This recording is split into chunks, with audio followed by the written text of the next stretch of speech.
Hi there. Afternoon, everybody. Thank you for joining us for this webinar. We've just got a few people joining the webinar at the moment, so I'm just going to give it a couple of, probably one more minute for everybody to get online so they're here for the start, and then we will kick off. So just bear with me for a moment, and we'll be going live very shortly.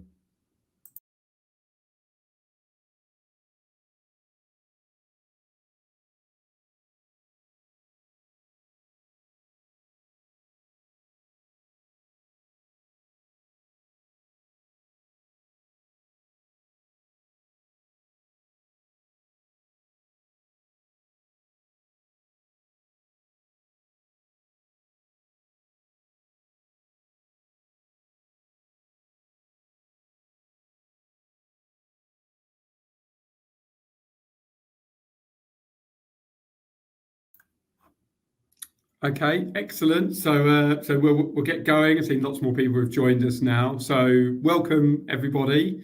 This is a webinar. It's aimed at e-commerce businesses. It's part of the trilogy of webinars we've had going on between our European businesses. So there was one yesterday and another one today. Today we are looking in particular at customs implications. So we all know that since Brexit happened, the UK is no longer part of the customs union for the EU. And so lots of our e-commerce retailers and traditional retailers, we now see problems moving goods from one customs union to the other. What we're here to do today is to talk you through some education about what those issues are, some practical examples about how to manage it, and then also some advice on things that can maybe make your life easier that you can try, and some ways to sort of mitigate maybe duty costs, and also simplifications to account for VAT. My name's Rob Jannering. I'm a partner in the Crow UK firm, and I'm joined by my colleagues, Jamie McLeod, who is a senior manager in our customs team in the UK, and also Tessa Hendrickson, who is a VAT and Customs supervisor from Crow Fodier in Amsterdam. So this is a pan-EU webinar that we're bringing you today. I've just given a bit of a context to what we're going to talk about, but just to set the agenda for today. So we're going to start off by looking at actually importing into the UK and the EU, some of the fundamentals around what we do. We're then going to go through Incoterms and representation. I've spent lots and lots of time with clients over the last 3 years looking at Incoterms. They're a lot more relevant in today's world. Then some customs fundamentals. We're then going to look at duties and import VAT. So how do you pay it? How do you account for them? When does it happen? There's then some special procedures and reliefs, like we talked about, how you might be able to mitigate or be efficient with the costs. And then we'll have a summary and a chance for questions at the end. If you do have questions and as you're listening, please feel free to pop it in the chat and we will pick that up. We will deal with all the questions at the end. If we don't get time for any of the questions, we will follow up and email you afterwards.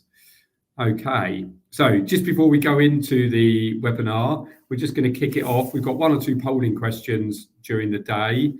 I'm going to start off with the first polling question, and that is, does your business currently sell goods directly to consumers in the UK or EU market? And so we've got three answers that can be here. One of them's yes, the other one is no, and then we've also got no, but we would like to further explore this situation. And so what I'll do is I'll just give a little bit of time to let that go through, and then we will see the answers coming through. So that's it. So if we like to pull the slide forward and see what the outcome is. So the answer is, the outcome of it was, so we've got yes was 40% of people, no 40%, and 20% of people, they would like to explore it further. So hopefully there'll be something for everybody on this webinar, and you can listen to it and take things away. So with no further ado, I will hand over to Jamie to talk you through the details about importing into the UK and the EU. Over to you, Jamie. Thank you, Rob. So I'm going to cover the next couple of sections on the fundamentals of importing into the UK and EU, and hopefully set the scene a bit and give us a bit of context of what we're really talking about here and why it matters. And then leading from there, also going into a bit more detail on Incoterms and customs representation as being really key matters for businesses to consider. So just as a starting point to give a bit of context, as an introduction to customs compliance, we always like to just take a step back and make sure we're clear on what we're actually talking about here. Fundamentally, customs formalities on both export and import are required for countries and territories to control what moves into a country and what moves out of a country. So a key aspect of that are tariffs, and tariffs have been around for a long time, hundreds of years, and the same with customs declarations. And they're charged nowadays almost exclusively on the import of goods from foreign countries, so not on the export. The tariffs and duties are payable on the import of products into a territory, and we are only talking about goods here rather than services.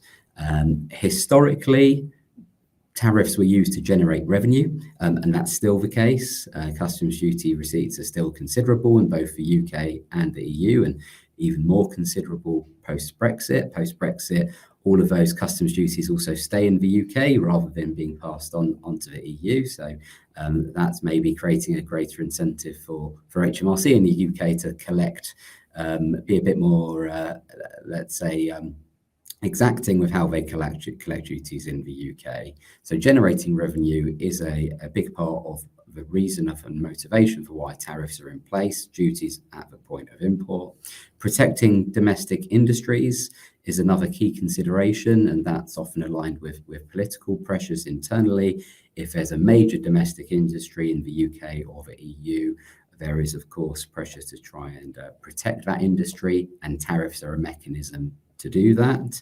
And increasingly, we're also seeing tariffs used more and more to achieve geopolitical goals and aims. So if we look at the recent sanctions, for example, on Russia, one of the mechanisms that's encompassed within those sanctions has been customs duties. So if we look at the UK's measures, the UK has placed for quite a while now additional duties of 35% on a large amount of products of Russian origin.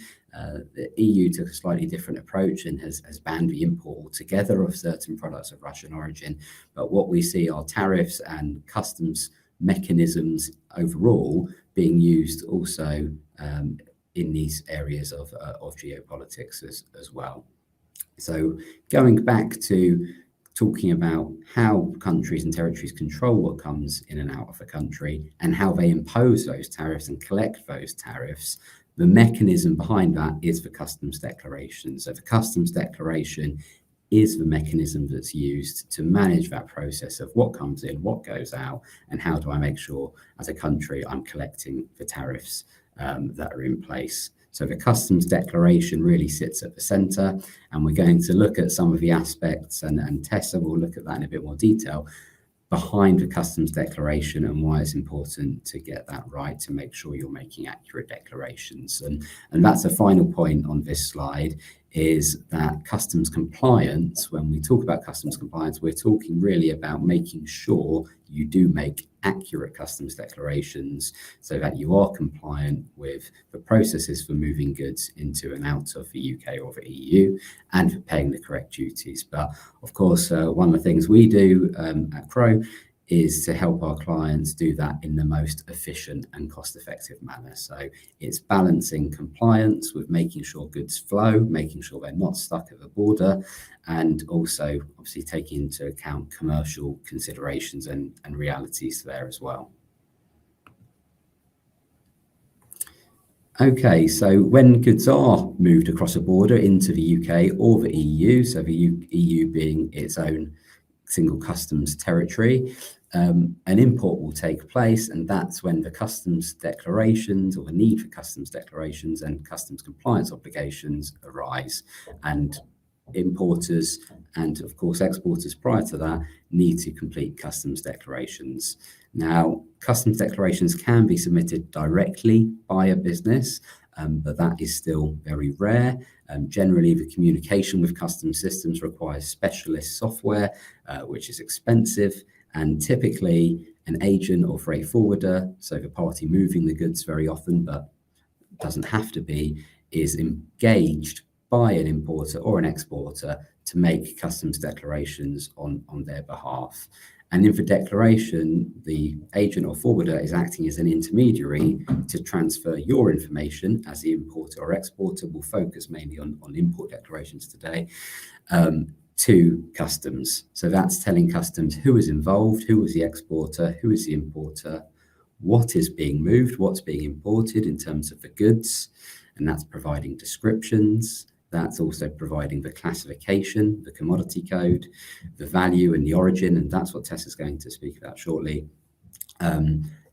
Advising if there's any customs procedures or reliefs that we're going to talk about being employed and utilised for duty relief or mitigation, and if not, are there any taxes and duties owing? How are they being paid? How are they being accounted for? Okay, so just to touch briefly on some of the challenges that we see in particular in the e-commerce sphere, and we'll go into some of these in a bit more detail throughout the presentation, but certainly supply chain configuration is a big one of what's the most effective way as an e-commerce retailer for me to set up my supply chain. Confusion over who does what, so that's where the Incoterms come in that we'll talk about.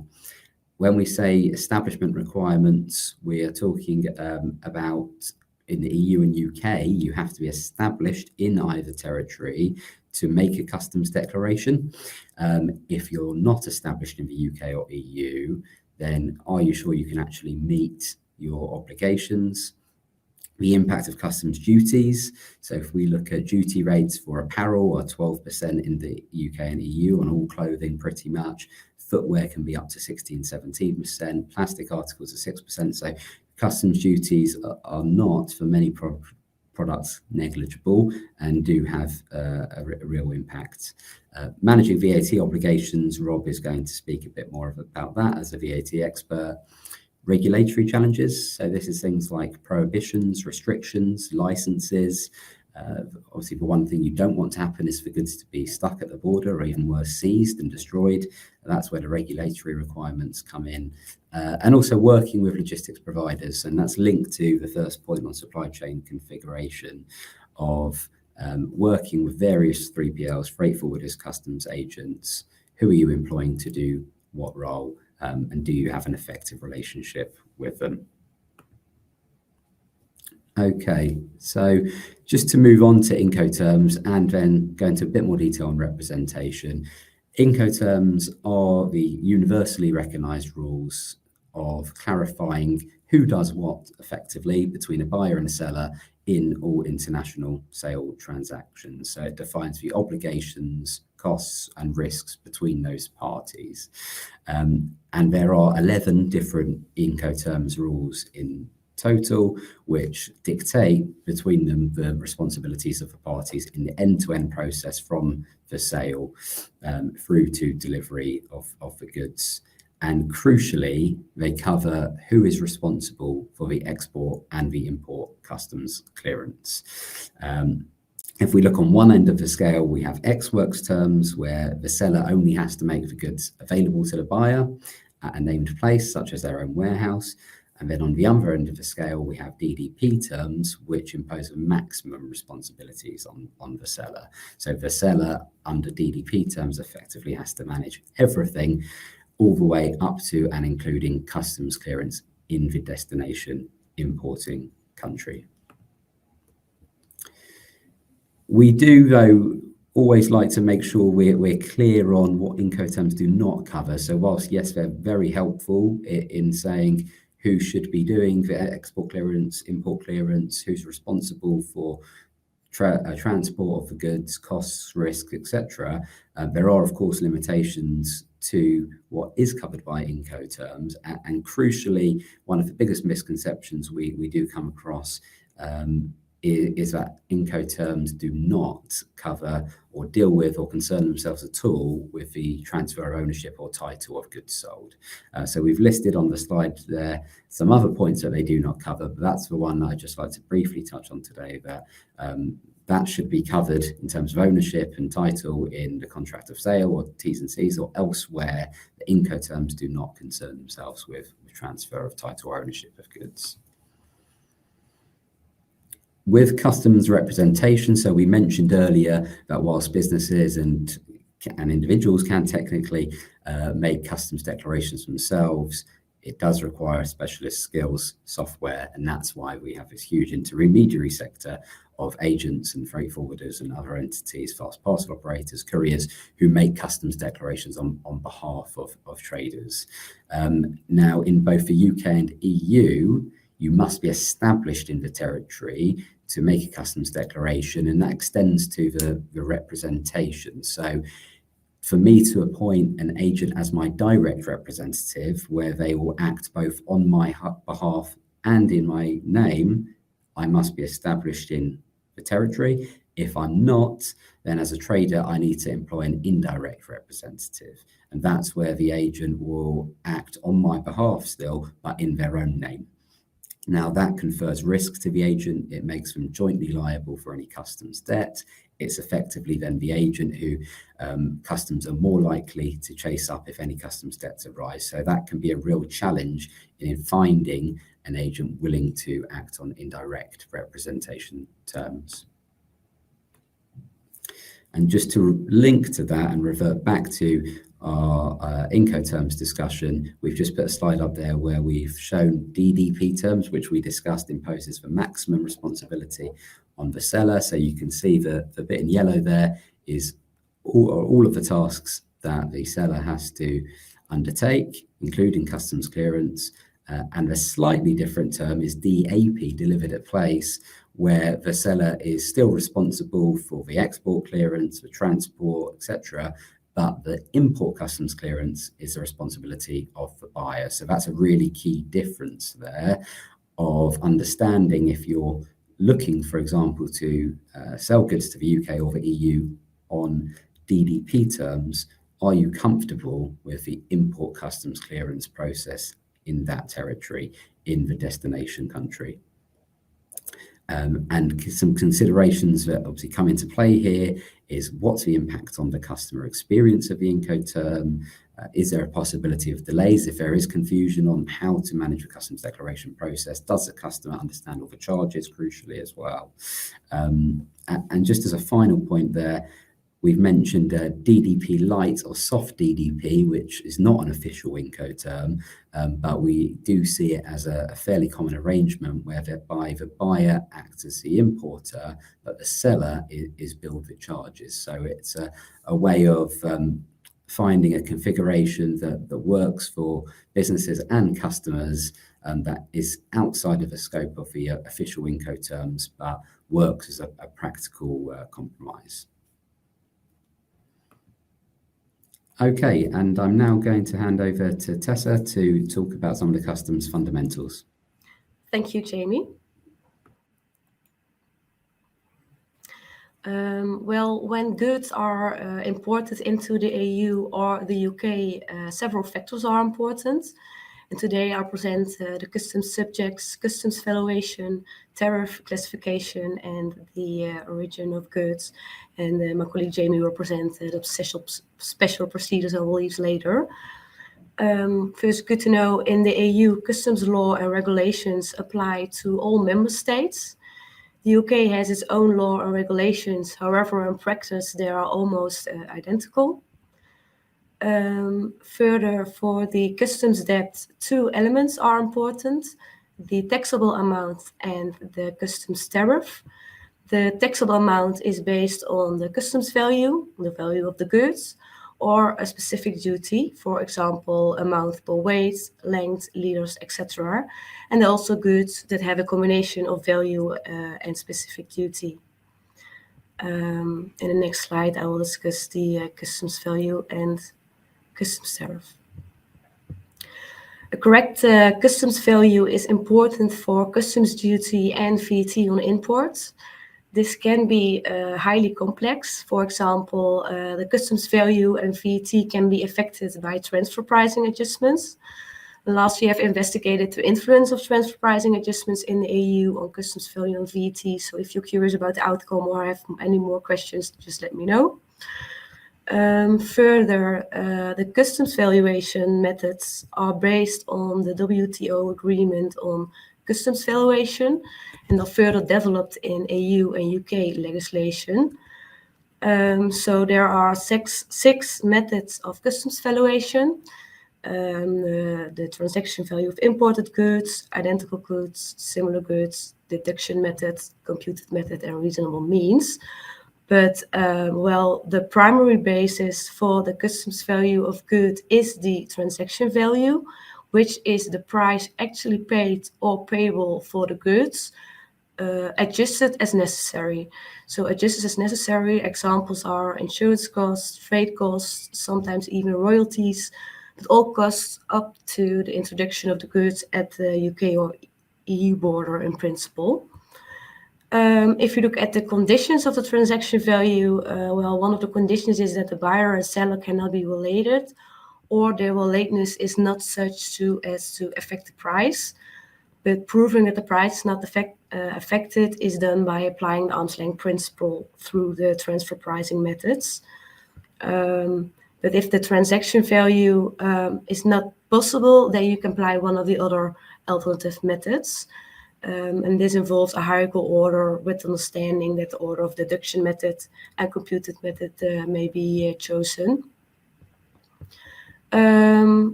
Further, one more thing regarding the customs value is that the EU plans to include in its customs legislation decisions on binding valuation information.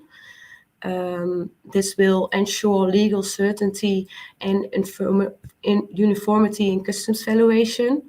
It will also meet international standards regarding advanced rulings for customs purposes. And please note that in the Netherlands, you can apply for a customs valuation ruling already. So if you need any assistance, let us know. If you look at the tariff classification, the tariff classification identifies the products at hand. It is to determine the duty rate, control measures, rule of origin, etc. The World Customs Organization set out globally harmonized rules how a tariff classification code is determined. And if you see this example of this T-shirt, the first 6 digits are worldwide the same. However, these 6 digits are extended by individual countries' territories. And if we look from an EU perspective, the first 6 digits are based on the harmonized system, but we also have the combined nomenclature, tariff, and the user tariff. Well, what we need to know for the tariff classification, for an accurate classification, a detailed product information is required. And this includes the product itself and the description.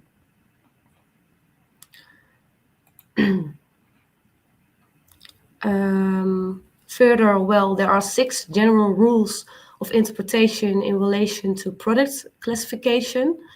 They are known as the general rules of interpretation, so general rule 1 until 6. And the purpose of the rules of classification is to ensure that goods worldwide are equally classified in a nomenclature. In this sheet, you will find the high-level description of these rules. Most products are classified according to rule number 1, the general rule number 1. For example, the T-shirt can be classified with rule number 1 under 6109, what we just saw, because it is defined in a nomenclature. By using another example, I will try to explain the importance of the classification rules. I will leave it just to 1, 2, and 3.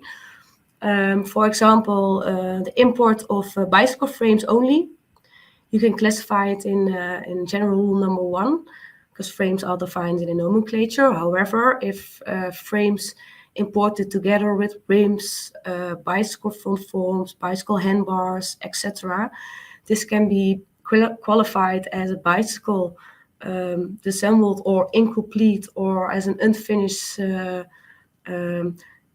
product, or as an essential character of a complete finished bicycle, then you can use general rule number 2.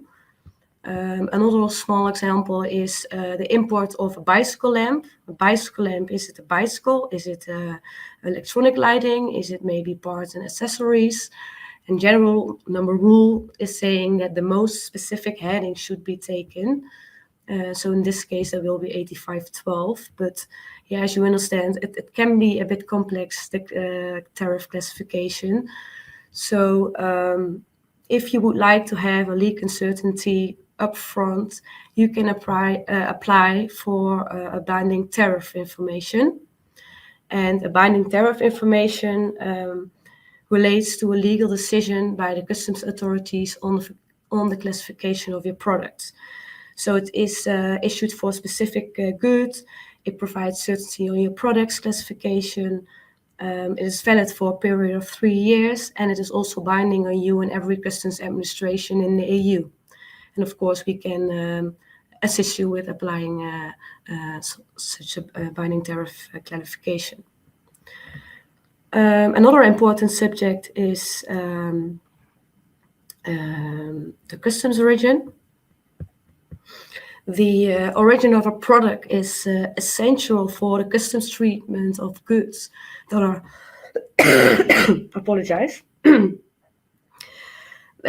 essential for goods that are imported into, manufactured in the EU, or even exported to third countries.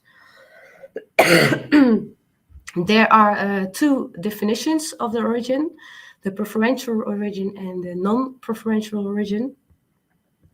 The preferential origin, the EU has concluded trade agreements with a large number and groups of countries which provide for favorable customs tariffs. This can lead to a lower customs tariff or even a 0 rate when importing goods from partner countries. And in several free trade agreements, you will find the requirements. And if you look at the non-preferential origin, it's, for example, important in the application of trade policy or political measures, health reasons, or, for example, anti-dumping duties, etc. And also now, if you would like to have legal certainty in advance, you can apply for a binding origin information. And also this is valid for 3 years from the date of issue. And we can, of course, also assist you with this. Please note that the preferential and non-preferential origin is similar from a UK perspective, but to be sure, you can always contact us. Further, between the EU and the UK, there is a EU-UK trade and cooperation agreement. It established 0 rates tariffs or quotas on trade between the UK and the EU, and providing those goods comply with the appropriate rules of origin.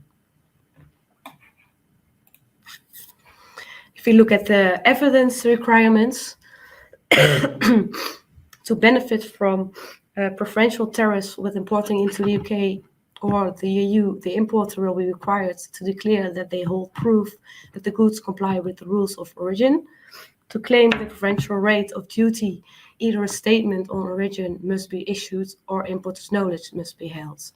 So each free trade agreement has its own evidence requirements, like certificate of origin, euro certificates, origin statements on invoices, etc. So it is very important to check each free trade agreement on its requirements regarding origin. And of course, thank you for your attention. I will pass it through Jamie. Thank you.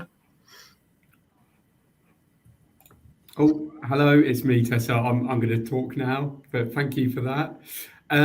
So obviously what we've listened to so far is the details about how we go about getting the goods into the different customs territories, how we go about valuing them and making sure we pay the right amounts. And what I'm just going to have a look at now is how you actually make the payment to the different tax authorities, and think about some of the things that we see dealing with retailers all of the time, issues where they've got items going on.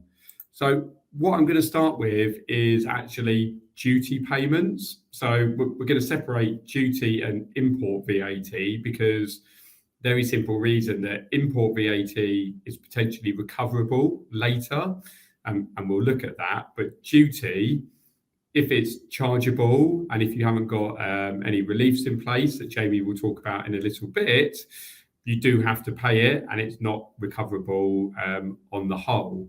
So what does that mean? Well, generally duties need to be paid before the goods will be released into free circulation.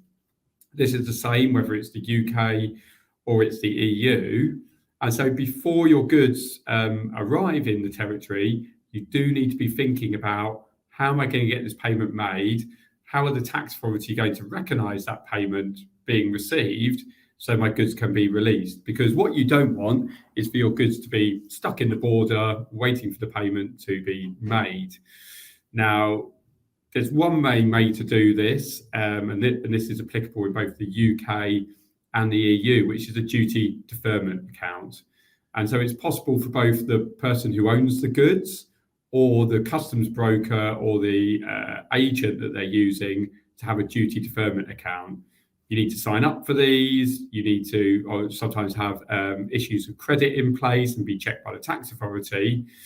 But what it often means is that your duty payable can be put into that account, and you will either top it up with money already and the tax authority will draw down on it, or you might be able to just put your duty payable onto account, and then it's drawn out on a direct debit the following month from when you've bought the goods into the UK or the EU. Now, it's really important to work out whose duty account is going to be used, and then make sure you've got enough credit or height room in it to cover the cost of any duties that might be payable. As an example of why this is so important, sometimes if you want to use your agent's duty account, or you want the agent to use yours, that has to be indicated on the actual forms, and there are steps that have to be taken to make sure they're set up to be allowed to do it, and the right funds go to the right place and the duties are paid by the right person. So having a conversation before you import the goods is really, really important. What I would say for the UK has been transitioning from our chief accounting system, which is the old computer IT network we had. We're moving across to the Customs Declaration System, or CDS, and we now have a new cash account functionality in this, where you can actually have prepaid duty deferment account, and you can get set up with an assigned number, and you can make sure your funds are there to pay duties and any import VAT when it comes in. So having a discussion up front, really, really important to make sure that your goods can get through the border.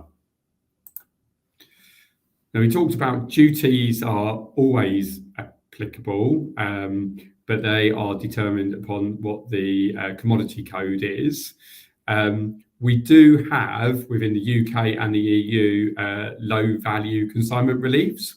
So up until in the UK, up until the end of 2020, and in the EU, which we'll look at in a moment, until the end of June 21, there was a low value consignment relief of €22, and under that level, there was no import VAT payable on any items that came in. What we're going to do is look at the current rules. And so in the UK, we currently have a low value import relief that says that for any goods that are valued at over £135, import VAT becomes payable, and the import VAT will be the amount due by reference to what those goods are.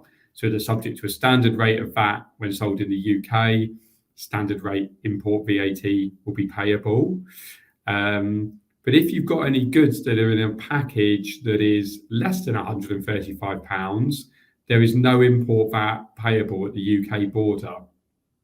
And instead, what's meant to happen is that if you are selling on a B2C basis, so you're a French retailer and you want to deliver your goods from France into the UK, if your package is under £135, there will be no import VAT to pay, there will be no duties to pay.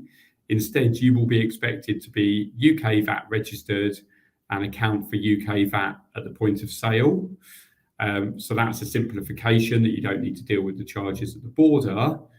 If you make a B2B sale, so that means your customer in the UK can provide you with a UK VAT registration number, then there's no import VAT. You don't need to charge UK VAT at the point of sale, but instead your customer will do a reverse charge mechanism to account for it. So that means they pretend as if they both supplied the goods and they've received them, and on their VAT return they will pay the import VAT to HMRC, but they will also recover it as well. It's worth saying there's no identification needed for this mechanism to work. There's no proof of your VAT registration needed for import VAT to not be charged. It's just a mechanism in place. The key thing to remember, though, is it's not the value of the goods being under £135 that drives the treatment. It's the value of the package.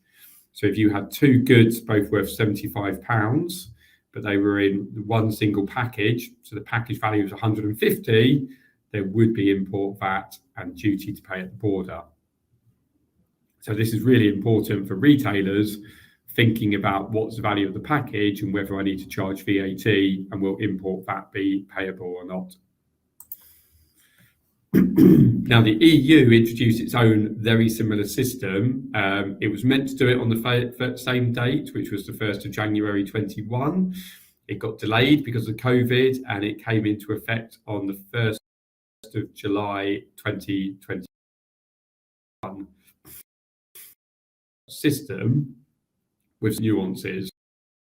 So what they say is all goods or all packages coming into the EU are subject to import VAT. That is the position. How, if you've got what's called an import one-stop shop number, you can apply for that, and that is attached to the importation. For any packages valued at less than €150, there will be no import VAT charged, and instead the seller will charge at the point of sale VAT based on where the customer belongs, so where the package is going to be delivered to. So if you were a UK business selling into the EU and you used IOS, you would charge French VAT to your customer for French deliveries, German VAT for German deliveries, and so on. You do need to get an IOS number to be able to do this, but you then submit monthly returns. You put the money in there and pay the VAT due to that tax authority, and it gets disseminated across all of Europe. So it's really good. It means no import VAT charged. You can just charge the VAT at the point of sale, and it speeds up the experience basically of just managing it in a simpler way. Now that's looking at the value of lower value goods. We also have to think about what happens if you do bring goods into the UK or Europe and you've got goods that are above those thresholds and import VAT is charged. Well, we've looked here at the UK, so import VAT will be charged. You might pay it using a duty deferment account. If you do that, making an upfront payment, then HMRC will issue you in the month afterwards what we refer to as the C79 certificate. This is basically an invoice from HMRC saying you've paid X amount of import VAT, and that business that receives it will then use that as an invoice to put it on its VAT return. And so having paid the import VAT at the border, it will then recover it in its VAT return. Since the 1st of January 2021, though, the UK has also had postponed import VAT accounting, referred to as PIVA, and this is a really good cash flow benefit system. So what it means is you don't have to pay any import VAT at the border Instead, you put your VAT number and your ORI number on the import documents. You indicate that you want to use PIVA, and then it means the goods go through the border, and you account for the import VAT on your VAT return. So you pay the import VAT to HMRC on your VAT return, but then at the same time you can recover it as well. And most retailers can recover all of the VAT, and so they will have an out and an in, and the two will offset against each other. The UK's had that since the 1st of January. Lots of other EU member states have it. It's an Article 23 licence in the Netherlands. France also has a similar system as well. So really useful. And it's really useful if you think about looking at these examples. So for retailers, you've got to think about what's the best way to manage your supplies. And I've just put up here 2 different ways of doing it. So Jamie, we talked about Incoterms earlier. So Incoterms is thinking about who's got all the obligations. And we've got one here, which is goods going from a third country into an EU member state. And we've looked at a DDP example. So this is where the seller is the importer, and we assume they've got ownership of the goods after import. So if you do that, you're going to incur import VAT as the seller. You're going to need a local VAT registration because you're going to have to charge VAT to your customer. But that means you'll be able to recover the import VAT on your VAT return. And that can be offset if you pay it and don't use any postponed import VAT accounting against any VAT that's chargeable to the customer. This option is quite good because you've got control over your goods. You can claim import VAT relief if your goods get returned back to the third country. You can also be in control of charging the local VAT to the customer, and they don't need to worry about any import duties or taxes. However, there's a lot more administration involved in it. We've got on the bottom of the screen a different example, which is DAP. So assuming that you make the customer the importer. So what this means is, as a seller from a third country, you would just treat it as an export and no local VAT charged, but your customer is going to be subject to all of the import taxes payable. So if there is any import VAT and duties, they will normally be approached for payment of those by the courier, and they will have to pay it. And what we very often see is that they will get rejected because they've already paid X amount of money, and then they got asked for more that's not within their budget. It's good because there's no VAT registration for the seller, but you can't recover import VAT on any returns. Customer experience isn't often very good. Okay, that's from me, from how to manage the actual payments. I'll now pass back over to Jamie just for the last bit where we're going to look at some special procedures to do with customs. Over to you, Jamie. Thank you, Rob. We will briefly, given time, touch on a few customs special procedures and reliefs. And we'll focus on 2 in particular, but just to give an introduction, we're talking here about mechanisms through various special procedures and reliefs which allow for either reducing, postponing or mitigating duty and import VAT that would otherwise be payable. Particularly post-Brexit, we recently obtained some statistics from HMRC in the UK, and the use of these procedures and reliefs has dramatically increased over the last few years to many post-Brexit challenges in terms of double duties in particular. For example, using one of these procedures and reliefs is often the answer, but it's crucial if you are going to utilise these reliefs as a business to make sure you're doing it compliantly and properly, otherwise things can fall apart down the line. But we want to just quickly run through customs warehousing and return goods relief as being of particular relevance and use. So looking at customs warehousing, what a customs warehouse does, or enter goods into the customs warehousing procedure, entering goods to a customs warehouse or a bonded warehouse as they were previously known, is acts to put those goods into a duty suspended state. So if you enter goods into a customs warehouse in the UK or the EU, those goods have the duty and import VAT suspended, and the duty and import VAT will only become payable at the point when those goods are then released from the customs warehouse into that territory, into either the UK or the EU. If those goods are instead re-exported, so let's say back to the UK or back to the EU, depending on where they are, then the duty and import VAT never becomes payable.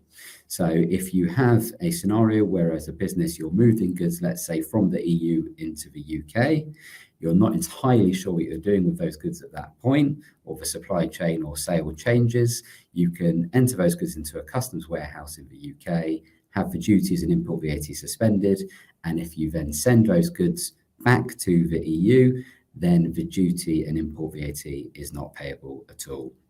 And there are two fundamental types of customs warehouse, either a public warehouse, whereby you as a trader, let's say, will deposit goods in a warehouse that's operated by a third party, and you would simply be a depositor of goods into the warehouse, or a private warehouse for storage of your own goods on your own site that you operate. And that's where you would be the customs warehouse authorization holder and have full obligations and responsibilities.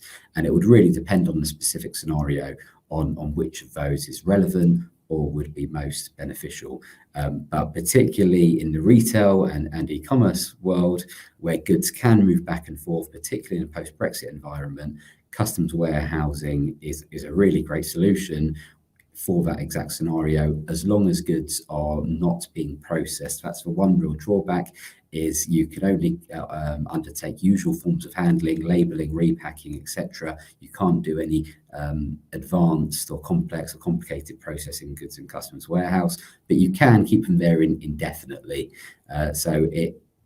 We are seeing it as an increasingly used solution to a post-Brexit challenge, but not just Brexit. If you're importing goods into the UK or EU from the Far East or the rest of the world, a customs warehouse would have the same benefit if those goods are ultimately going to be re-exported to another territory or country.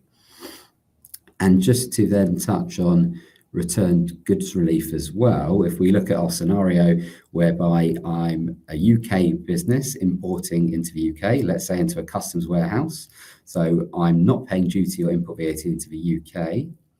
If I'm then re-exporting those goods into the EU, I could claim returned goods relief regardless of the origin if those goods were originally in the EU, and therefore in that supply chain of EU, UK back to EU, with the use of both the customs warehouse and returned goods relief, I'm stripping out all duty in that scenario. There are three really key conditions for returned goods relief. The goods must be re-imported in their original condition. They can't have been substantially altered in any way. They have to have originally been in free circulation in the UK or EU in the original territory, and they must be re-imported within 3 years of their original export. If those criteria are met and significantly evidence is held of the full traceability or an audit trail in terms of documents for those movements, then returned goods relief can be a really helpful solution in duty mitigation, particularly post-Brexit as well. And I will hand over back to Rob now for our final polling question and to wrap up. Thanks a lot, Jamie. That's brilliant. So just final polling question, taking into account everything that we just talked about, is how comfortable do you feel with your business's duty exposure and customs compliance profile? Yes, you're comfortable with it. Yes, but there is room for improvement. Or no, we need to focus on this a little bit more. I'll give people just a little bit of time to think about that and then get an answer down. I'll just give it 20 seconds or more. It's moving around a little bit. People are having a think. Okay, 5 more seconds. So quite varied. So we've got 27% of people feel comfortable with their position at the moment. That's excellent news. We've got 58, almost 60% of people saying there is room for improvement, and that's probably true on everything that happens. And then we've got 17% of people saying no, there does need to be more focus on this. So hopefully what we've been talking about today will be useful, gives some food for thought. What I would say is that international trade is always evolving. If you just look at what's going on with the EU and the UK at the moment with the Northern Ireland Protocol, so it's always changing, and there's probably always that room for checking that you're up to date with the most common situations.